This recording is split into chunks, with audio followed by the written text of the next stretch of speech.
A gente falou mais cedo a proposta de autoria do vereador de Salvador, Silvio Humberto, que é do PSB, proposta que estende a obrigatoriedade da reserva de 10% da frota com acessibilidade para pessoas com deficiência, ou seja, estende essa obrigatoriedade para as empresas de transporte por aplicativo.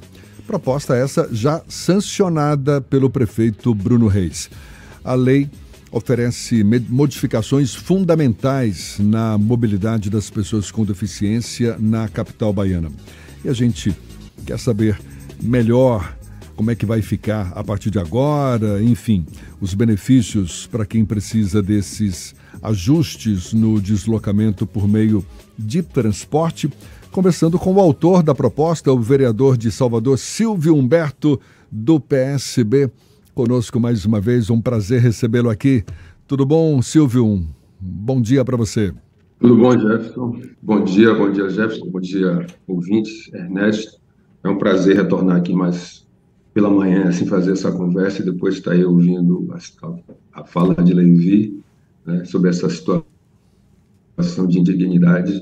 É algo que precisa uma solução mais do que urgente, né, para poder resolver isso, que as pessoas precisam ser tratadas de forma digna, independente, né, da violação que tenha cometido, na medida que isso é acolhido pelo Estado.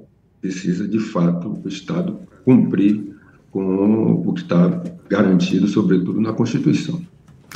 Pessoas serem tratadas de forma digna, inclusive nesse ponto que a gente está abordando aí, permitir uma acessibilidade para pessoas com deficiência também nos meios de transporte por aplicativo. Explica para a gente, vereador, os próximos passos, uma vez sancionada a proposta que é de sua autoria, o que vai valer a partir de agora? Existe uma regulamentação da lei, um prazo para as empresas de transporte por aplicativo se adaptar? Explica o que vai acontecer daqui para frente. Primeiro aqui, Jefferson, cabe ressaltar aqui o papel da construção coletiva, né? Que quando nós ouvimos a sociedade, aqui eu quero ressaltar que o projeto vem, né, a partir de uma conversa que eu tive com o Diego Magno, né, que é um cadeirante que passou por algumas situações de privação do ponto de vista da violação dos seus direitos, e diante de uma conversa durante o período da pandemia, ele fez a proposição, né, nos provocou com relação à elaboração de um projeto, e nós, com a nossa assessoria jurídica, né, nós fomos construindo esse projeto e apresentamos esse projeto de lei, e isso é o que eu entendo que deve ser essa relação da Câmara de Salvador, né, e do Poder Público Legislativo com essa escuta direta com a sociedade civil, né? Isso potencializa, porque uma vez que você não consegue chegar em todos os lugares, e isso é um dos lemas, né, do pessoal que luta, a luta das pessoas com deficiência, né, que diz nada sobre nós sem nós. Então, esse projeto é um exemplo de que quando você faz a escuta e ouve de fato as pessoas, chegam, né? E a partir agora do sancionamento do prefeito, vai partir para a regulamentação, que eu espero que siga esse mesmo entendimento, né? Porque você precisa conversar com esses sujeitos, seja as empresas de aplicativo, como também as entidades que defendem, né, que lutam pelos direitos das pessoas com deficiência, para que você tenha uma regulamentação e a lei pegue, né? Porque se não tiver a mobilização e o monitoramento da sociedade civil, nós sabemos que nós temos inúmeras leis, mas para ela poder pegar, a sociedade civil precisa se fazer presente, atuante e vigilante para que ocorra o seu cumprimento. Mas vai ter esse prazo, então? É um prazo de quanto tempo? Ainda vai haver novas conversas? As empresas têm que se adaptar? Geralmente, quando você tem de 30 a 60 dias, eu acho que é um tempo mais do que suficiente, né, para que a prefeitura faça essa escuta, né, e a CEMOB precisa fazer essa escuta, né, conversar com esses... O que parecia impossível aconteceu, que era até a lei, né? E agora o mais difícil, né, em tese, né, é você fazer essa construção coletiva. Eu espero que a CEMOB faça isso, né, o presidente, embora a gente tenha aqui que ressaltar que, em um determinado momento, quando as pessoas estavam reclamando da situação da mobilidade urbana que envolveu o transporte coletivo tem uma declaração muito ruim do secretário, né, porque ele disse que ele estava para resolver inicialmente o problema do horário, né, do ônibus chegar no horário certo, e as pessoas estavam reclamando dos ônibus cheios. Então, isso envolve conforto, que é o direito da população ter conforto. Nós sabemos um problema extremamente complicado que é a mobilidade urbana de Salvador. Então, o que nós fizemos aqui foi dar uma contribuição importante a partir dessa escuta, né, e eu acho que é um caminho importante, esse caminho de construir coletivamente, ouvindo as pessoas, as entidades. Isso pode você ter um regulamento extremamente redondo para a cidadania que as pessoas que trabalham e são deficientes vivenciam ainda na nossa cidade.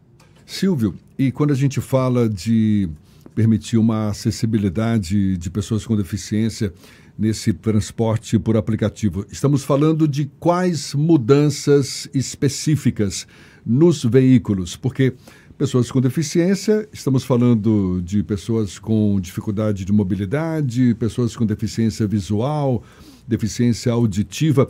Quais são essas adaptações previstas nessa nova lei já sancionada pelo prefeito?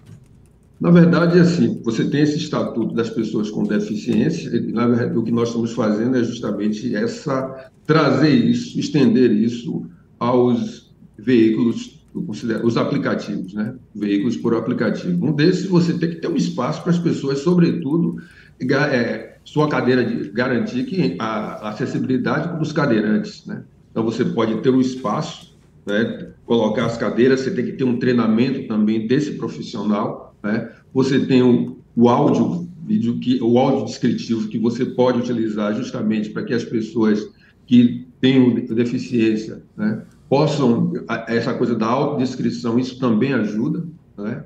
Então, assim, basicamente, essas pessoas com mobilidade reduzida, você garantir ter o veículo adaptado às condições dessas pessoas, né? E aí, à medida que, dentro do regulamento, possível outras, a partir dessa escuta com a sociedade civil, você vai fazendo essas adaptações. Então, assim, na verdade, nós temos uma plataforma aí, estou chamando assim de uma plataforma, porque a lei ela vai te dar os contornos gerais, mas o regulamento ele vai materializar isso. E daí a importância do poder público fazer essa escuta direta, meu caro Jefferson. Silvio, Ernesto, bom dia.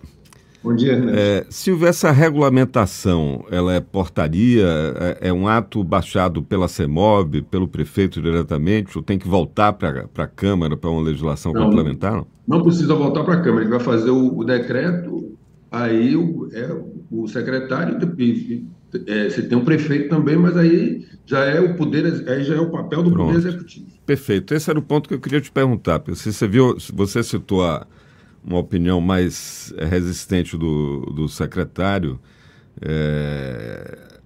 e o Legislativo já fez a sua parte, ou seja, para a lei virar realidade, ela beneficiar as pessoas que têm mobilidade reduzida, é preciso agora que o Executivo seja célere nessa regulamentação, depois de uma fiscalização, porque também compete ao Executivo fiscalizar.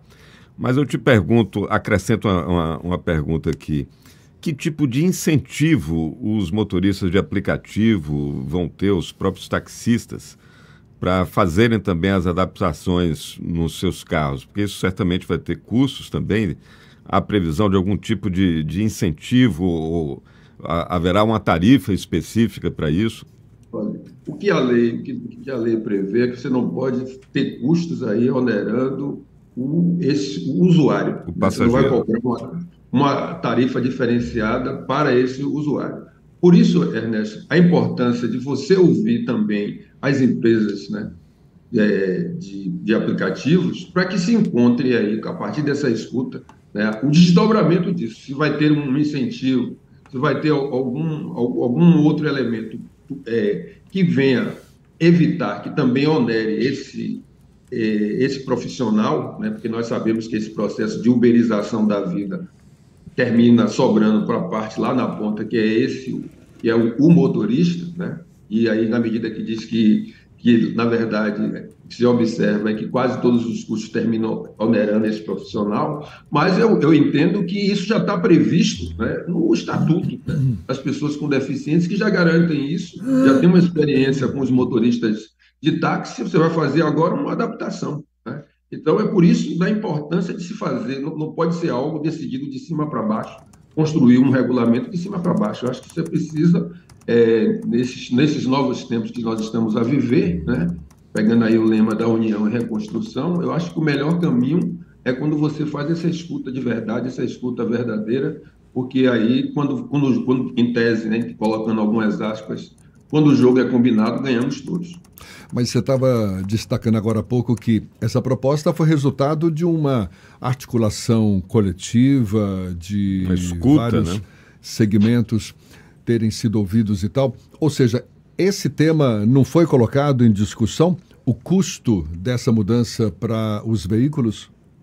Inicialmente, isso não chegou, porque o que nós, quando fizemos a conversa, nós fizemos a conversa com o setor que chegou até, a área que chegou até a conversar comigo, quer dizer, o setor da sociedade civil, que as pessoas com deficiência, quando eu conversei com o Diego e com outros, fazendo outras escutas, e aí caberia só até aqui um parênteses. Eu me lembro que eu conversei com uma pessoa, um jovem, um homem negro, né? E ele falava das dificuldades de cadeirante passar nas revistas do aeroporto. Tem coisas que a gente não imagina, e as pessoas, às vezes, ele tem que passar por toda uma série de constrangimentos, porque aquela ideia, um homem negro rasta, pode estar carregando algum tipo de substância, né? Eu me lembro, e eu fiquei assim, perplexo com essa situação que ele trouxe, porque tem coisas que você não sabe, porque diretamente você não passa. Então, assim, nós fizemos essa escuta, né?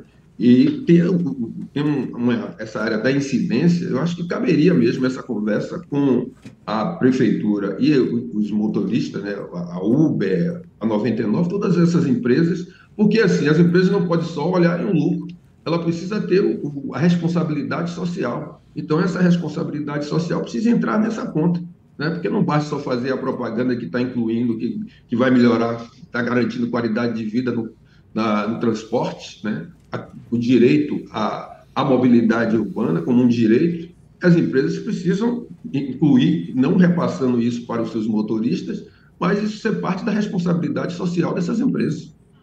Silvio, a gente já caminhando para o encerramento da conversa, uma vez regulamentada essa lei, a fiscalização vai caber a quem? Aliás, você que está envolvido no tema, atualiza para a gente, porque já existe essa obrigatoriedade de 10%, por exemplo, da frota dos ônibus, não é? De disponibilizar essa acessibilidade para pessoas com deficiência. Táxis, me parece, também já estão incluídos nessa exigência. Conseguiu. Não, porque depois eu te explico o que está acontecendo aqui com fone de ouvido. Mas em que pé está isso? Está, de fato, sendo respeitada esses 10%, os ônibus, os táxis, a fiscalização está funcionando?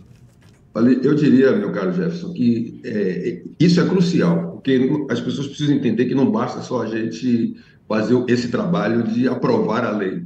Mas esse trabalho pós, né, tendo o decreto, a divulgar esse decreto, que as pessoas, não só as pessoas com deficiência, as famílias das pessoas com deficiência, a sociedade civil, ter uma ampla divulgação, colocar nos pontos de ônibus, distribuir com os usuários do aplicativo, quer dizer, virar algo da sociedade civil. É assim que eu entendo que a lei pode ganhar materialidade, ganhar efetividade. Então, chegar a divulgar nas escolas, né? Eu acho que você ter uma ampla divulgação, e aí o papel importante que tem a imprensa utilizar todos os canais, a prefeitura fazer uma grande divulgação, utilizar seus meios, né, da rede social que tem, né? A prefeitura não diz que está perto, que está ontem, tudo isso aí, usar uma linguagem também juvenil, né, para que isso ganhe, assim, popularize esse importante, porque isso afeta diretamente a vida das pessoas e, acima de tudo, no meu entendimento, isso tira dessa situação de quase cidadania, onde as pessoas têm a sua autonomia e fica dependendo da boa vontade para fazer valer seus direitos. Maravilha. E vamos ficar de olho para ver a efetividade, não é, dessa nova lei sendo de fato cumprida aí pelos próximos dias. Vereador Silvio Humberto, vereador do PSB daqui de Salvador, muito obrigado mais uma vez, você sempre muito solícito, parabéns pela iniciativa, pela vitória e conte sempre com a gente. Abraço forte, até uma próxima, Silvio. Tá bom, bom final de semana aí, um prazer reencontrá-los aqui, um grande abraço a todos. Agora são 7h56 na Tarde FM.